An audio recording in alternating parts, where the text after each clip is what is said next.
देखो भाई, अब आ जाओ टॉपिक के ऊपर। हम लोगों ने last general entries I guess यहाँ तक कवर कर लिया था सारा का सारा, है ना। ये वाला सेक्शन कि अगर कोई भी लाइबिलिटी होल्डर हमारा कोई भी एसेट्स लेके चला गया तो हम उसकी एंट्री कर रहे थे नहीं, लेकिन एक पॉइंट आपको ढूंढना पड़ेगा वहां पे, क्या ये ढूंढना पड़ेगा आपको, that is full settlement. Settlement का वर्ड जरूरी है आना, अगर ये वर्ड आ गया तो आप नो एंट्री पास कर देना, अदरवाइज जो बैलेंस अमाउंट है उसका पैसा लेने देने का बाद उसकी एंट्री आप पास करोगे, ठीक है, नॉर्मल एंट्री तरीके से। अब ये जो इंपॉर्टेंट सेगमेंट है, सबसे ज्यादा कंफ्यूजन बच्चों को ना इस वाले सेगमेंट में होती है, दैट इज रियलाइजेशन एक्सपेंसेस की एंट्री कैसे करनी है, बिकॉज यहाँ पे 4 से 5 केसेस आराम से बन जाता है, ज्यादा भी मिल जाता है आराम से करने के लिए। तो क्या करोगे, सबसे पहला पॉइंट क्या लिखा है, when expenses are paid by the firm. देखो कनेक्शन किसका है यहाँ पर, खर्चे जब पे किए जाएंगे ना तो या तो कंपनी अपना खुद का पैसा इस्तेमाल करेगी, या तो क्या होगा, पार्टनर कंपनी के बिहाफ पे खर्चा कर देगा, ठीक है, ऐसा ऑप्शन देखने को मिलेगा आपको, दो ही सिचुएशन मिलेंगी आपको। तो पहला पॉइंट क्या है, अगर कंपनी ने खुद का पैसा इस्तेमाल किया तो क्या एंट्री बननी चाहिए, रियलाइजेशन एक्सपेंस अकाउंट को डेबिट करेंगे और टू बैंक अकाउंट। क्यों बैंक अकाउंट डेबिट, क्योंकि पैसा बैंक से पे किया जाएगा तो बैंक बैलेंस रिड्यूस होगा आपका, और रियलाइजेशन एक्सपेंस में क्या रिकॉर्ड करते हो आप, सारे खर्चे और फायदे, तो खर्चा ही तो है ये, तो डेबिट ही होगा। तो realisation account debit to bank account या फिर cash account, depending upon question में क्या बोला है।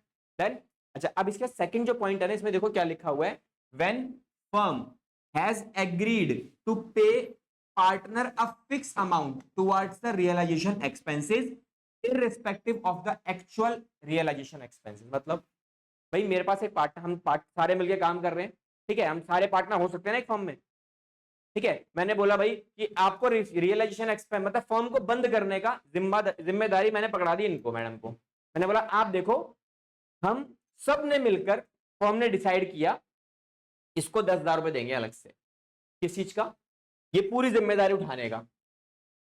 अब इस 10,000 के अंदर खर्चा हो गया तो भी इसका, नहीं हुआ तो भी इसका। मतलब मान लो एक्चुअल में खर्चा जब किया तो खर्चा हुआ 8,000 रुपए का, तो 2,000 रुपए वापस नहीं मांगा जाएगा, हेडेक भी दो है, तो 2,000 रुपए उसकी वो उसका हेडेक हो गया। हमारे लिए खर्चा कितना है, पूरा 10,000 रुपए।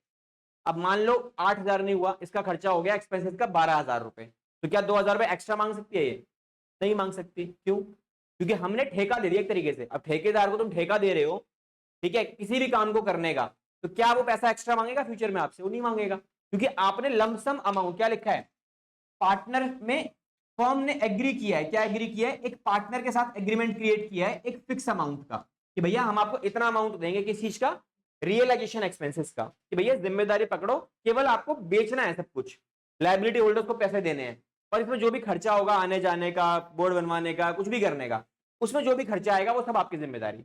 लेकिन हमारी और आपकी डीलिंग कितने की हो चुकी है, 10,000 रुपए की। हमारे लिए खर्चा कितना है एज अ फर्म, 10,000, तो उसकी एंट्री हम क्या करेंगे, realisation account debit to partners capital. अब बताओ पार्टनर्स कैपिटल क्यों आया, बिकॉज मैं इसे पैसे इंस्टेंटली पे नहीं करूंगा, मैं क्या बोलूंगा, मैं तेरी कैपिटल बढ़ा दूंगा, फ्यूचर में जब सेटलमेंट होगा वहां एडजस्ट हो जाएगा अपने आप ही। तो हमने क्या किया, उसकी कैपिटल में उतना अमाउंट इंक्रीज कर दिया जितना की हमारी बातचीत हुई है। ये समझ में आई एंट्री। चले अगले पॉइंट पे।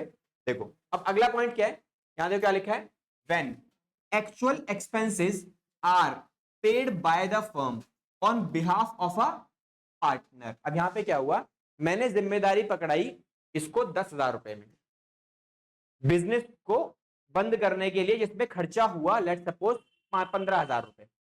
अब 15,000 रुपए इसने कहा कि अभी मेरे पास पैसे नहीं है, एक काम करो, बिजनेसमैन बिजनेस से बात कर रहे हैं कि आप अभी पे कर दो, बाद में मेरे पैसे में से काट लेना, हो सकता है ना ऐसा।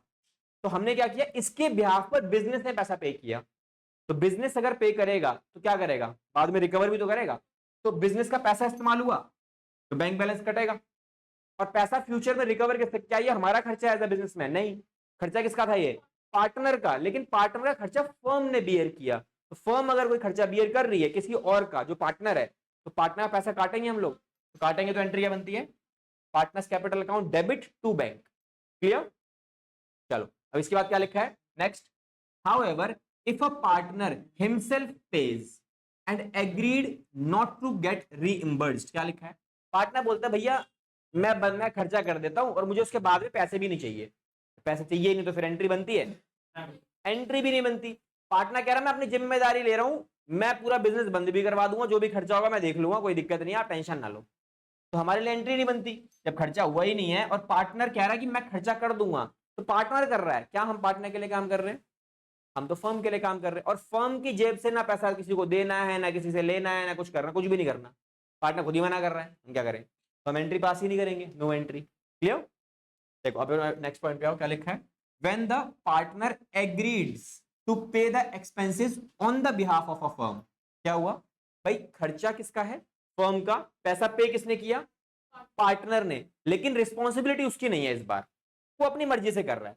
ठीक है, इट इज जस्ट लाइक कि भाई मैंने आपको एक काम दिया, मैंने बोला एक काम कर भाई, कैसे जाइयो सामान लेके आइयो।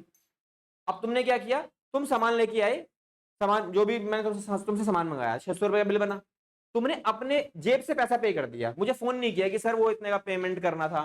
तुमने क्या किया, लेके आ गया, सामान दे दिया मुझे। अब सामान देने के बाद क्या फ्यूचर में आप मुझसे रिकवर नहीं करोगे वो पैसा, रिकवर करोगे तो मैं दूंगा भी, निकाल के दूंगा, तो कैसे दूंगा, आपकी कैपिटल बढ़ा दूंगा, कैपिटल बढ़ेगी ना, क्योंकि जो खर्चा आपने किया वो आपका थोड़ी है, वो तो मेरा खर्चा है।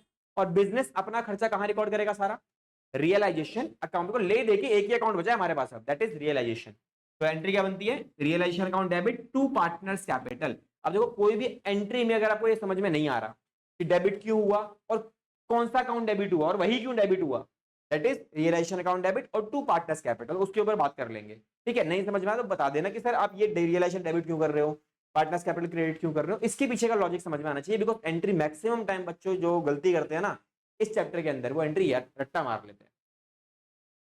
ये केस आया, एंट्री क्या आई थी, वो मैडम ने लिखवाई थी, याद कर रखी है, लिख दो। बट याद की हुई चीजें कितने टाइम तक रिटेन आप रख पाओगे, एक दिन, 2 दिन, 3 दिन, एक हफ्ता, 2 हफ्ता, बस उसके बाद खत्म हो जाएगा, उसके बाद पॉसिबल नहीं है। लेकिन एक बार समझ में आ गया ना, वो फिर आप कैसी भी एंट्री आ जाए, कुछ भी आ जाए, आप सब कर दोगे, कोई दिक्कत नहीं आएगी। देन ये वाली एंट्री क्लियर है। अब देखो इस वाले पॉइंट को थोड़ा ध्यान से पढ़ना, क्या लिखा हुआ है, when the realisation expenses are to be paid by X, मतलब खर्चा किसको करना चाहिए था, एक्स को, जो कि एक पार्टनर है, बट पेड बाय वाई, पे किसने किया, वाई ने पे किया। क्या यहां पे फर्म का कोई रोल आया, जब फर्म का कोई रोल ही नहीं आया तो रियलाइजेशन अकाउंट यूज होगा, नहीं होगा। अब लेकिन पार्टनर्स के बीच में सेटलमेंट कराना पड़ेगा, खर्चा किसका, एक्स का, पे किसने किया, वाई ने, तो वाई क्या बोलेगा, भाई तेरे नाम पे खर्चा तो मैं कर दे, मेरा पैसा वापस कर। तो क्या होगा, ये बंदा इसको पैसे वापस करेगा, तो जब ये इसको पैसे वापस करेगा तो क्या होगा, इसकी कैपिटल बढ़ेगी वाई की, तो क्या लिखोगे आप, वाई को लिखेंगे क्रेडिट, और ये पैसा दे रहा है तो इसकी कैपिटल क्या होगी, डेबिट। ये क्लियर हुआ, entry X capital account debit to Y capital account, done. ठीक है, देखो एंट्री के पीछे बैक स्टोरी जानना बहुत जरूरी है। अगला पॉइंट क्या है, व्हेन लायबिलिटीज आर पेड। अब देखो एक्सपेंसेस वाले केसेस हमारे सारे खत्म वही थे, फॉर एग्जाम में फंसाने वाली जो एंट्री आती है वहीं से आती है हमेशा।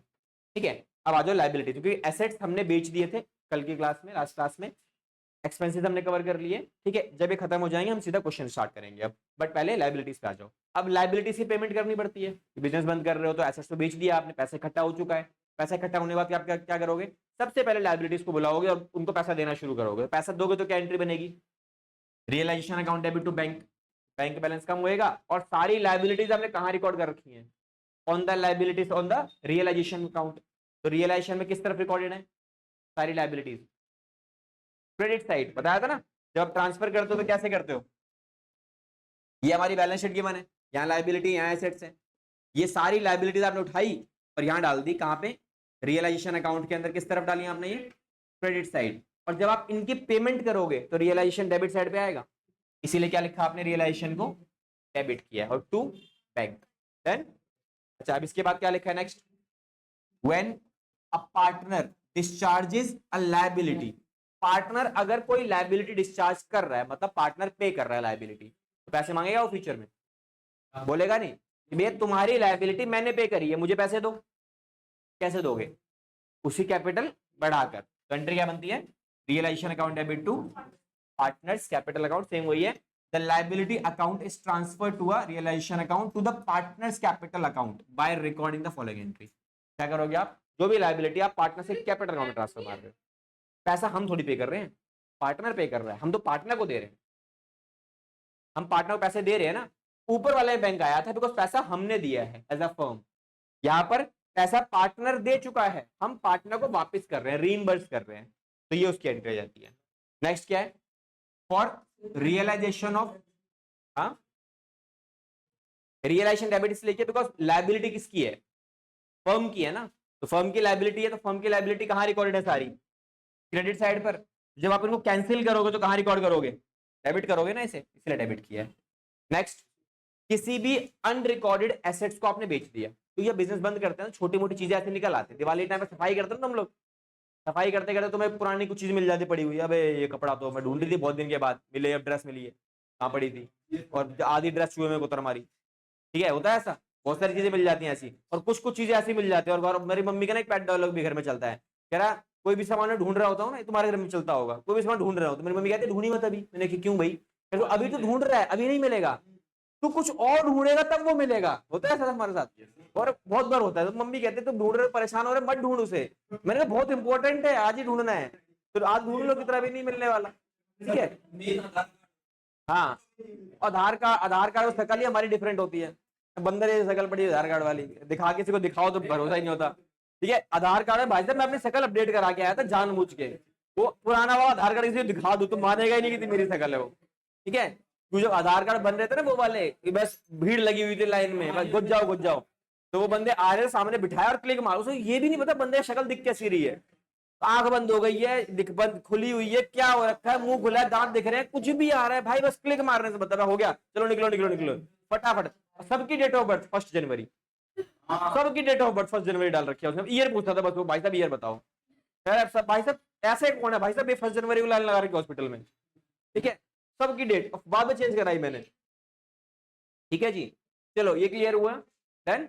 अच्छा अब इसमें अगले पॉइंट पे आओ, अगर किसी भी अनरिकॉर्डेड एसेट्स को आप बेच नहीं रहे, आप क्या कर रहे हो, कोई पार्टनर बोलता है ये मशीन नहीं पड़ी, टाइपराइटर पड़ा हुआ है, मेरे को एक काम करो मुझे दे दो, तो कोई दिक्कत नहीं, हम पार्टनर को दे देंगे, लेकिन पार्टनर का पैसा कट करेंगे उस पर्टिकुलर अमाउंट के जितने बातचीत हुई है।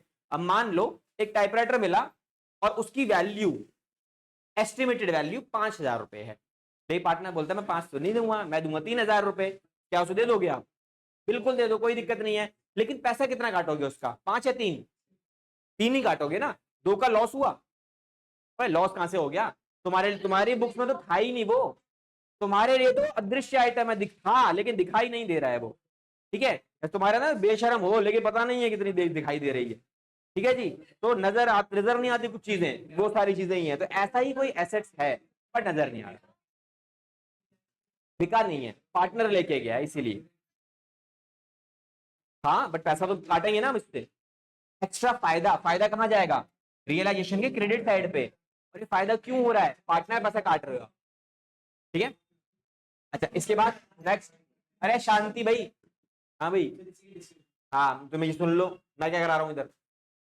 नेक्स्ट क्या है, for settlement of any unrecorded liability, कोई भी अनरिकॉर्डेड लायबिलिटी आ गई, अब पैसा देना पड़ेगा ना, बिजनेस बंद कर रहे हो, चलते फिरते एक बंदा और आ गया, भाई साहब पैसे दो, कौन से पैसे, तू कौन है, कह रहा क्या सामान खरीदा आपने हमसे, मैंने कहा मेरे रिकॉर्ड में तो नहीं है, कह रहा मेरे पास तो है, अब बहस थोड़ी करूं, कोर्ट में ले जाएगा घसीट के, मैंने ले भाई तू भी ले जा, सारे ले जा रहे हैं, तो हो गया हमारा काम। तो क्या है, अनरिकॉर्डेड कोई लायबिलिटी है तो पेमेंट करनी पड़ेगी आपको, तो क्या करोगे आप, realisation account debit to bank. Next, कोई भी लायबिलिटी अगर पार्टनर लेके चला गया,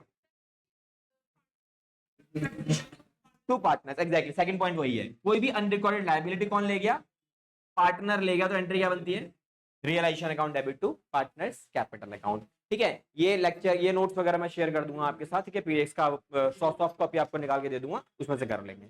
अभी एंट्री क्लियर है सारी, चलो अब एक इन सभी के ऊपर जितने भी एग्जामिनेशन क्वेश्चन है तुम्हारे टीएस के, जितने भी क्वेश्चन गिवन है, ठीक है, एक एक करके क्वेश्चन कवर अप करता है, क्वेश्चन को कैसे कवर करना है वो एक बार देख लेते हैं। Now move back two questions, क्या लिखा है, what general entry will be passed when unrecorded furniture कितने का है, 20,000 रुपए का, इज टेकन बाय एक्स, जो एक पार्टनर है, कितने में लेके गया, at 15,000 on the dissolution of firm, firm बंद हो रही है, फर्नीचर लेके चला गया, कौन ले गया, एक्स, आप एक्स को फर्नीचर दोगे, पैसे मांगोगे, पैसे तो देगा नहीं, वो क्या बोलेगा, मेरी कैपिटल में से काट लो आप, तो कैपिटल में से जब पैसे काटोगे तो एंट्री क्या बनती है मेरे पास इसकी, X capital account debit to, क्या लिखोगे इधर, रियलाइजेशन अकाउंट, बिकॉज ये पैसा जो मिला आपको एक्स्ट्रा मिला ना, कितना मिलेगा 15,000। हालांकि ये फर्नीचर 20 का है, बट हमारी बात कितने में हुई है? 15 में, तो हम 15 ही रिकॉर्ड करेंगे। डन, यहां तक क्लियर है? नेक्स्ट पॉइंट पे आ जाओ, सॉल्यूशन नंबर 2। अब इस वाले सेगमेंट में क्या होगा? एक लैंड एंड बिल्डिंग है जिसका आपकी बुक्स में कितना वैल्यू है? 1,60,000। आपने इसे मार्केट में बेचा, बिजनेस बंद कर रहे हो, बेचे, आप सब कुछ बेचोगे ही। कितने का बेचा इसे? 3,00,000 रुपए का। एक ब्रोकर के थ्रू आपने बेचा जिसने 2% का कमीशन चार्ज किया है। इस पूरी डील का आपको एंट्री पास करनी है at the time of dissolution of the firm. What should be the entry? Focus. पहली चीज, क्या सामान बाहर बिका है? बैंक आएगा। पैसा आएगा तो बैंक डेबिट होगा। ठीक है, देखो आप कैसे क्रैक करते हो चीजों को समझो पहले, क्योंकि जब भी एसेट्स की बारी आएगी या तो पार्टनर लेके जाएगा, या लाइबिलिटी होल्डर लेके जाएगा, या मार्केट बेचोगे आप। मार्केट में बेच रहे हो, पैसा मिल रहा है आपको, तो पैसा मिला तो एंट्री में बैंक आएगा डेबिट साइड पे। ठीक है, अच्छा पैसा मिलेगा कितना आपको? 2,94,000। क्यों? 3,00,000 रुपए का आपका एसेट्स है, पैसा मिला, 2% कमीशन ब्रोकर भी तो लेके जाएगा, तो आपको कितना मिला? अब कुछ बच्चे बोलते सर ब्रोकर का भी जो कमीशन आपने दिया 6,000, उसका भी तो कुछ करेंगे। कुछ नहीं करना, आप हमेशा बस इस चैप्टर के अंदर ये फोकस करो, पैसा कितना आया कितना गया, आपको लेना देना कितना है, बस उतना। कैसे कितना कुछ कोई मत, क्योंकि कोई अकाउंट ही नहीं है आपके पास ले दे के। 3 ही अकाउंट खुलेंगे आपके पास, खुलेंगे कौन कौन सा? रियलाइजेशन, पार्टनर कैपिटल और बैंक। ठीक है, आपको कितना पैसा मिला बाहर से? आपको जो मिला वो मिला 2,94,000 रुपीज। और ये जो पैसा मिला ये बिजनेस के पॉइंट ऑफ व्यू से देखा जाए एक एक्स्ट्रा इनकम का पार्ट है, और एसेट्स आपका बिक रहा है, तो सारे एसेट्स आपके रियलाइजेशन अकाउंट में किस तरफ रिकॉर्डेड है? On the debit side. जब एसेट्स बिकेगा तो डेबिट बैलेंस कम होगा रियलाइजेशन का, तो वैल्यू कहां जाएगी? To realisation account. ठीक है, ये क्लियर हुआ? चलो, हाँ, क्योंकि लैंड एंड बिल्डिंग सारे सारे एसेट्स एक ही जगह पड़े हुए हैं अब रियलाइजेशन अकाउंट के अंदर, सब जगह वही आएगा। ठीक है, now move to next point. अब नेक्स्ट पॉइंट में जरा इसकी एंट्री बताओ, इसकी एंट्री क्या करने वाले हो आप? एक लाइबिलिटी आपके पास है, कौन सी? अनरिकॉर्डेड है, कितने की? 15,000 रुपए की। Is settled at ₹10,000 and paid by x. ये लाइबिलिटी 15 की 10 में सेटल हुई है, और पैसा किसने दिया? एक्स ने दिया, पार्टनर ने दिया, जो हमारा पार्टनर है। अब इसकी एंट्री बताओ। पहली चीज, पार्टनर ने पैसा दिया, तो पार्टनर पैसा हमसे वापस भी तो मांगेगा, तो मैं जब उसे पैसा वापस दूंगा तो उसकी कैपिटल बढ़ानी पड़ेगी। ठीक है, और ये खर्चा मेरा है बेसिकली, तो एंट्री क्या बनेगी मेरे पास? ए पार्ट में realisation account debit to X capital account. X हमारी लायबिलिटी को पे कर रहा है, तो हम पैसे देंगे ना उसको बाद में, तो हम जब पैसे देंगे तो उसकी कैपिटल बढ़ाएंगे, तो एक्स डेबिट क्रेडिट तो होगा। नेक्स्ट बताओ इसकी एंट्री क्या होगी? भाई मैंने तेरे को पैसा दिया, ठीक है, और तूने उठा के पे कर दिया। ठीक है, अब जो खर्चा हमने पे किया है खुशी में, देखो इसमें हमारी लायबिलिटी कितने की है? 15,000 की। 15,000 की लायबिलिटी, फर्म में हम दो ही पार्टनर हैं, तूने वो लायबिलिटी पे कर दी 10,000 में, तो तू पैसे नहीं मांगेगा वापस? तो पैसे वापस मांगेगा, कितने मांगेगा? 10 मांगेगा, तो तूने 10 ही पे किया है, तो मैं पैसे वापस कैसे करूंगा? एज अ बिजनेस तेरी कैपिटल बढ़ा देंगे, फ्यूचर में जब लेना होगा इकट्ठा एक साथ ले लेना। ठीक है, एग्जैक्टली, वो पार्टनर की कैपिटल बढ़ेगी, तो पार्टनर की कैपिटल बढ़ेगी तो क्या होगा? दूसरे पार्टनर नाम क्यों आएगा? पैसा किसका है? पार्टनर का या बिजनेस का है? तो बिजनेस का ही है ना, बिजनेस का पैसा है तो रियलाइजेशन में तो आएगा। हाँ, अगर ये लायबिलिटी वाई की होती तो हम लिखते वाई से काट के एक्स में डाल देते, तब होता उसमें। अभी पार्टनर का पैसा नहीं है, वो किसका है? वो बिजनेस का पैसा है, तो रियलाइजेशन में आएगा। देन चलो अगले पॉइंट पे आ जाओ। इसमें क्या लिखा है? जनरल एंट्री पास करनी है आपको। इफ अ मशीनरी जिसकी बुक वैल्यू कितनी है? 15,000, ये हमने किसको दे दी? राकेश को दे दी, जो कौन है मेरा इस बार? ये पार्टनर नहीं है, ये कौन है? लायबिलिटी है, मतलब क्रेडिटर है मेरा। कितने रुपए का क्रेडिटर है ये? 22,000 का। मतलब ये बंदा बोल रहा है भाई साहब 22,000 की लायबिलिटी मैं छोड़ दूंगा, कितने में? 15,000 रुपए की मशीनरी आप मुझे पकड़ा दो। और आगे एक छोटा सा पॉइंट ही बोला हुआ है, 22 की लायबिलिटी वो कितने में छोड़ रहा है? 12 में। वो ये बोल रहा है कि मेरी जो लायबिलिटी है ना 22,000 की, आप एक काम करो, इसमें से ना 12,000 माइनस करवा लो, ठीक है, और आप मेरा कितना बचेगा 10, और इसके वो पैसे नहीं मांग रहा 12, क्यों नहीं मांग रहा? क्योंकि वो ये बोल रहा है मुझे पैसे नहीं चाहिए, मुझे वो मशीन दे दो आप। मशीन कितने की है? 15,000 की। तो यहाँ पे हो गई सेटलमेंट, ठीक है। तो ना इस 12,000 की एंट्री करोगे आप, और जो 15,000 की आपने इसे मशीन दे दी इसकी भी कोई एंट्री नहीं करोगे, बिकॉज ये क्या है, एसेट्स लायबिलिटी टेकन ओवर, खत्म। अब जो पैसा एक्स्ट्रा बचा 10,000 रुपए, वो पैसा मुझे देना पड़ेगा। तो क्या लिखा है, क्योंकि इसमें सेटलमेंट तो करवाई है मशीनरी का, लेकिन कितने रुपए के अगेंस्ट? केवल 12,000 के अगेंस्ट। तो बाकी जो 10 बच गए ये वाले, इसके तो पैसे देने पड़ेंगे ना। अब ये बताओ, ये पैसा मैं दूंगा या मुझे मिलेगा? पैसा हम देंगे, तो पैसा जब मैं पे करूंगा तो मेरे पैसा कम होने वाला है, तो टू साइड पे क्या आएगा? Bank account. और ये खर्चा किसका था? बिजनेस का। तो क्या लिखोगे आप? रियलाइजेशन अकाउंट, ठीक है। कितना वैल्यू? केवल 10,000 रुपए, बाकी 15,000 और 12,000 सेटल हो गए आपस में, ठीक है। हाँ, तभी तो उसका नाम नहीं आया। क्रेडिटर और एसेट्स आपस में सेटल डाउन हो गए हैं, तो उसमें कोई मतलब नहीं है। हाँ हाँ, उसने ये बोला आप 22,000 में से ना एक काम करो, 12,000 के बदले में मुझे 15,000 की मशीनरी दे दो, और इसे भूल जाओ, ये खत्म हो गया, सेटल हो गया। बाकी जो 10 बचेगा इसके बारे में कुछ बोला ही नहीं उसने, तो ये तो पैसा देना पड़ेगा ना उसे मुझे, तो मैं इसकी एंट्री पास करूंगा, ठीक है। डन यहां तक? चलो भाई, अच्छा अब एक काम करते हैं, छोटे मोटे बाकी आप आराम से निकाल लोगे, जो जहां अटकोगे मैं वो दिखा रहा हूं आपको केवल। ये वाले क्वेश्चन नंबर 5 का फर्स्ट पॉइंट, ये बताओ क्या होगा?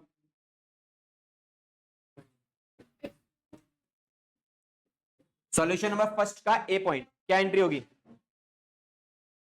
Expenses of ₹600 to be borne by the firm, मतलब ये खर्चा किसका है? फर्म का। खर्चा किया किसने है? पार्टनर ने, जिसका नाम क्या है? मोहन। तो पार्टनर को हम पैसा वापस करेंगे, तो पार्टनर को जब हम देंगे तो पार्टनर की कैपिटल बढ़ानी पड़ेगी। तो एंट्री क्या करेंगे हम? टू साइड पे मोहन, और खर्चा बिजनेस का, तो बिजनेस के सारे खर्चे कहां जाने वाले हैं? रियलाइजेशन अकाउंट के अंदर। अमाउंट कितना आएगा? 600। डन। नेक्स्ट। हाँ जी, किसी को doubt? To Mohan capital account. हाँ जी, मोहन कैपिटल अकाउंट, बढ़िया, ये भी डाल दो मोहन कैपिटल अकाउंट। लो जी, चलो अब अगले पॉइंट को बताओ जरा, इसको थोड़ा सा अच्छे से एनालिसिस करेंगे। इसका क्या लिखा है? मोहन कौन है? One of the partner of a firm. Mohan कौन है भैया? यहाँ पार्टनर है हमारा, ये बात समझ में आती है। आगे, was carried out, was asked to carried out dissolution process for which he will allowed a salary of rupees कितना? 20,000। हमने बोला कि भैया आप जिम्मेदारी ले लो किसकी? इस पूरे डिसोल्यूशन प्रोसेस की, बिजनेस को बंद करने की, जिसमें एसेट्स आप बेचोगे, लाइबिलिटीज को आप पेमेंट करोगे, और हम आपको कितना देंगे? 20,000 रुपए एज अ सैलरी देंगे, ठीक है। आगे, खर्चा कितना हुआ बिजनेस का? 5,000। अब मुझे बताओ, इन जनरल ये 5,000 रुपए किसको बियर करने चाहिए? मोहन को बियर करने चाहिए, बिकॉज हमने सारी जिम्मेदारी उसको पकड़ा दी ना मोहन को, कि भैया डिसोल्यूशन का पूरा प्रोसेस आप कैरी आउट करो। आप देखो, तो जाहिर सी बात है ये खर्चा भी मोहन को ही बियर करना चाहिए। अब पॉइंट क्या आता है, ये खर्चा किसने बियर किया होगा? क्या क्वेश्चन में कहीं लिखा कि ये खर्चा मोहन ने बियर किया या फर्म ने बियर किया? तो आप मुझे बताओ, आप क्या मान के चलोगे ये खर्चा किसने दिया होगा? मोहन ने दिया होगा, सोचने वाली बात ही नहीं है, ठीक है। जब जिम्मेदारी वो ले रहा है तो खर्चा भी तो वही करेगा, और क्वेश्चन में जब मेंशन नहीं है तो हम एजम्पशन क्या लेंगे? बेस्ट। बेस्ट क्या होता है? जो नॉर्मल आपके माइंड में आ रही है वही है, एक साउंड माइंड पर्सन यही सोचेगा जो आप सोच रहे हो, ठीक है। तो हम एंट्री किसकी करेंगे? 5 की, 20 की या 25 की? हम एंट्री किसकी करेंगे? 5,000 की एंट्री करेंगे, 20,000 की करेंगे एंट्री, या 25,000 की एंट्री करेंगे, या 15,000 की करेंगे? हम 20 की एंट्री करेंगे केवल, क्योंकि हमारी रिस्पॉन्सिबिलिटी क्या है? हमने कितने में डील करी उसके साथ? हमारी डील उसके साथ 20 की हुई ना, तो मैं वो 5,000 रुपए मैं क्यों बियर करूं भाई? मैंने तो उसको रिस्पॉन्सिबिलिटी दे दी कि भैया मैं तुझे केवल 20 दूंगा, खर्चा वर्चा तू देख अपने आप ही, और देख भी लिया उसने। तो हमारी तरफ से कितने की डील है? केवल 20 की ही डील है। देखो कुछ चीज नहीं समझ में आ रही ना, पूछ लेना, है ना, कि भाई ये आपने 20 क्यों बोल रहे हो, हमें 15 लग रहा है, 25 लग रहा है, कोई दिक्कत नहीं है उसमें, बता देना। अभी समझ में आया कि 20 क्यों लिया मैंने? क्योंकि हमारी जो डील हुई है वो 20 की ही हुई है। तो हमारी एंट्री क्या बनेगी इसके अंदर, बताओ जरा? Same realisation account debit to Mohan account, Mohan capital account.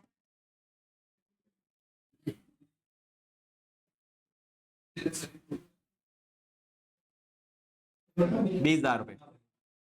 चलो नेक्स्ट पर बताओ। मोटर कार जिसका प्राइस कितना है 50, टेकन ओवर, कौन ले गया, इसे ले गया क्रेडिटर, कितने में ले गया फॉर 40,000, और आगे वर्ड यूज कर रखा है उसने सेटलमेंट, मतलब तुम अपने 40 भूल जाओ, मैं अपने 50 भूल जाता हूं, पैसे का लेन देन हुआ नहीं हुआ, एंट्री नहीं होगी, तो यहां क्या लिखोगे आप, नो एंट्री, आगे mention due to full settlement. ठीक है भैया, फुल सेटलमेंट हो गया तो हमारी कोई एंट्री हम यहाँ पे पास ऑन नहीं करेंगे। ये मेंशन भी करके आना है, अगर आप मेंशन नहीं करोगे तो एग्जामिनर सोचेगा आपको एंट्री नहीं आती। ठीक है, तो ये मेंशन करके आना आप प्रॉपर्ली कि भैया इसमें एंट्री नहीं होगी और उसका रीजन ये साथ में लिखा हुआ है, तो तब आपको मार्क्स मिल जाएंगे। क्लियर हुआ? चलो ये लिख लो सारे, जिसने नहीं लिखा फिर आगे थोड़े और अच्छे एडवांस क्वेश्चंस करेंगे तो हटकेगा। देखो क्या लिखा है, क्वेश्चन समझो पहले क्या लिखा है। फर्म ने एग्री किया है आलोक से, मतलब आलोक से बैठ के 1 to 1 बात हुई है, हमने उसको बोला कि भैया हम आपको देंगे 7,500 रुपए किस चीज के, रिजोल्यूशन एक्सपेंसेस के, मतलब रिजोल्यूशन प्रोसेस आप देख लो और हम आपको 7,500 रुपए देंगे एज अ कमीशन रेम्युनरेशन, कुछ भी समझ लो आप इसे। ठीक है, तो इसकी एक एंट्री बनाओगे आप, ये तो सेम वही वाला पॉइंट है, क्या लिखोगे इसकी entry, realisation account debit to Alok, because Alok को पैसे दे रहे हो आप। बट आगे की कहानी चेंज है, आगे क्या लिखा है कि जब हम खर्चे की बात करते हैं तो खर्चा हुआ 10,000 रुपए का।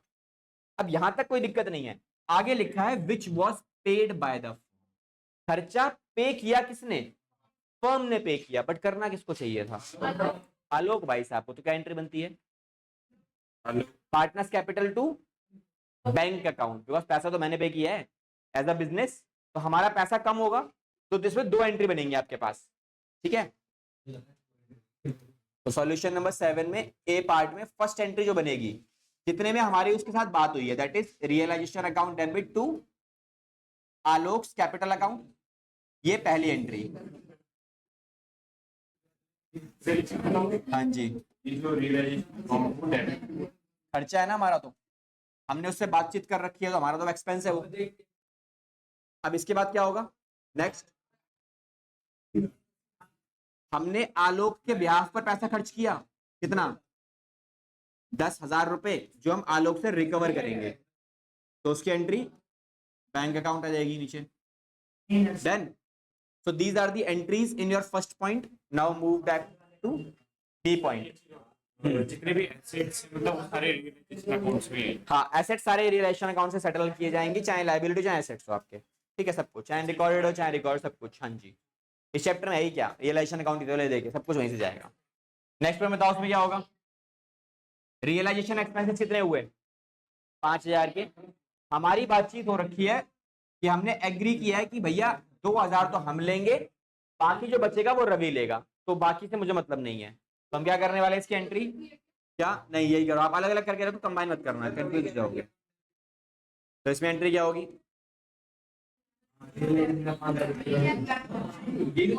टू बैंक अकाउंट, बस 2,000 रुपए। ठीक है, 3,000 का हमें कुछ नहीं करना है, बिकॉज 3,000 की जिम्मेदारी हमने रवि को दी है, और वो रवि पे करेगा, तो हम क्या, हम कुछ नहीं कर सकते इसके अंदर। ठीक है, नेक्स्ट बताओ, डिसोल्यूशन एक्सपेंस कितने हुए, खर्चा किसने किया, अमित ने। अच्छा, अमित ने किसके बिहाफ पे खर्चा किया है, फर्म के भी, तो एंट्री क्या बननी चाहिए, realisation to Amit capital, perfect, क्योंकि अमित पैसे मांगेगा ना बाद में, तो realisation account debit to Amit capital account. Next point बताओ,